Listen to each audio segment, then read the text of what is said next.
নমস্কার বন্ধুরা, কিচেন ক্রাভিংসে আরও একটি নতুন এপিসোডে সবাইকে স্বাগত জানিয়ে আবারও হাজির হয়ে গেছি একটা নতুন রেসিপি নিয়ে। সেটা হলো কলাই পাতায় মোড়া ভেটকি মাছের পাতুরি রেসিপি। বাঙালিদের প্রিয় মাছগুলির মধ্যে ভেটকি মাছ হলো একটা পছন্দের মাছ। এটা যে কোনো ঘরোয়া অনুষ্ঠান বা অকেশন বাড়িতে রান্না হয়ে থাকে। এটা একটা ট্র্যাডিশনাল রেসিপি আর এটা খেতে খুবই সুস্বাদু হয়। আশা করছি রেসিপিটি সকলেই ভালো লাগবে। ভালো লাগলে লাইক, কমেন্ট, শেয়ার করার অনুরোধ থাকলো। পাশে থাকা বেল আইকনটি প্রেস করে সঙ্গে থাকবে নেক্সট রেসিপি দেখার জন্য। আর ভিডিওটি স্কিপ না করে পুরোটি দেখার অনুরোধ থাকলো। ভিডিওটি লাইক দিয়ে দেখা শুরু করো বন্ধুরা। তাহলে দেখে নেওয়া যাক আজকের রেসিপি। আমি এর জন্য 6 পিস ভেটকি মাছ নিয়ে নিয়েছি। আমি কোনো ফিলের মাছ ব্যবহার করিনি।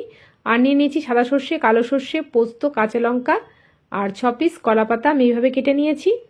এবারে মাছটাকে আমি ওপর থেকে দিয়ে দিচ্ছি একটু স্বাদ মতন লবণ, আর দিয়ে দেবো একটু লেবুর রস আর একটু জল দিয়ে, নর্মাল জল দিয়ে আমি আধ ঘন্টা মাছগুলোকে জলে ভিজিয়ে রাখবো, যাতে মাছগুলো খুব সফট হয়ে যায়। এমনি এইভাবে যদি গরম জলে না ভিজিয়ে রাখা হয় তাহলে মাছগুলো ছিবড়ে হয়ে যেতে পারে, তার জন্য এইভাবে করে দিলাম। আর একটা মশলা আমি রেডি করে নিচ্ছি। দিয়ে দিচ্ছি সাদা সর্ষে 2 চা চামচ, 1 চা চামচ কালো সর্ষে আর 2 চা চামচ পোস্ত আর 2টো কাঁচা লঙ্কা দিয়ে আর একটু জল দিয়ে আমি মশলাটা ব্লেন্ড করে নিচ্ছি। দেখো মশলাটা ব্লেন্ড হয়ে গেছে।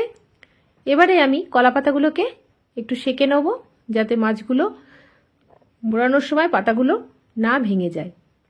এভাবে আমি চাটুর ওপরে কলা পাতাগুলো সেঁকে নিচ্ছি। ডাইরেক্ট আগুনের উপরে দিলে পুড়ে যেতে পারে, আর এইভাবে করলে খুব পাতাগুলো সফট হয়। একে একে আমি সব পাতাগুলোকে সেঁকে নিলাম। দেখো পাতাগুলোর কালারও চেঞ্জ হয়ে যাচ্ছে এভাবে করলে। আর এইভাবে করলে একটা পাতাও ভেঙে যাবে না। পাতাগুলোকে আমি সব সেঁকে নিয়েছি। এবারে মাছগুলোকে কলা পাতায় মুড়ে নেওয়ার পালা। আমি জলটা ঝরিয়ে এবার আমি মশলাটা দিয়ে দিচ্ছি। এর মধ্যে ব্লেন্ড করে রাখা শস্য পোস্ত গ্রেভিটা আমি দিয়ে দিলাম। আর দিয়ে দেবো জল ঝরানো 50 গ্রাম টক দই, আর দিয়ে দেবো স্বাদ মতন লবণ আর 2 চা চামচ হলুদ গুঁড়ো, আর দিয়ে দিচ্ছি একটু সর্ষের তেল কাঁচা। তারপরে ভালো করে আমি এটাকে ম্যারিনেট করে নিচ্ছি। খুব ভালো করে এটা ম্যারিনেট করতে হবে যাতে মশলাগুলো সব মাছের মধ্যে ঢুকে যায়। এবারে আমি কলা পাতায় মাছগুলোকে মুড়ে নেব। এক একটা মাছ আমি দিয়ে দিচ্ছি, আর গ্রেভিগুলোকেও একটু বেশি বেশি করে দিয়ে দেবো। আর একটা করে কাঁচা লঙ্কা আমি মাছগুলোর ওপরে দিয়ে দিচ্ছি। এবার আলতো হাতে মাছগুলোকে আমি ফোল্ড করে নিচ্ছি। আমি এর জন্য কোনো দড়ি ইউজ করছি না। কলা পাতার যে সাইডের যে ইয়েটা থাকে, তোমার আঁশটা থাকে, সেটা দিয়েই আমি দড়ির কাজ করে নিচ্ছি। আমি একইভাবে আরেকটা তোমাদের আমি দেখিয়ে দিচ্ছি। মাছগুলোকে নিলাম আর দিকে দিচ্ছি একটু গ্রেভিটা দিয়ে দিলাম।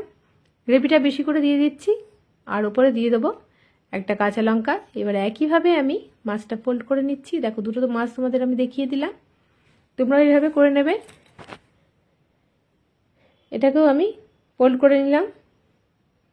6 পিস মাছ আমি একইভাবে ফোল্ড করে নিয়েছি। এবার চলো মাছগুলোকে এবার ভেপারে দিয়ে দেবো। আমি একটা ফ্রাই প্যান নিয়ে নিয়েছি আর দিয়ে দিচ্ছি একটু সর্ষের তেল। তেলটা গরম হলে এবার আমি মাছগুলোকে প্যানের ওপরে সাজিয়ে দিচ্ছি। 6 পিস মাছ আমি একইভাবে প্যানের ওপর দিয়ে দিলাম। এবার একটা কভার ওপর থেকে দিয়ে দিচ্ছি, আর এই যাতে ভেপারটা না বেরিয়ে যায় আমি একটা লবঙ্গ দিয়ে দিলাম মুখে।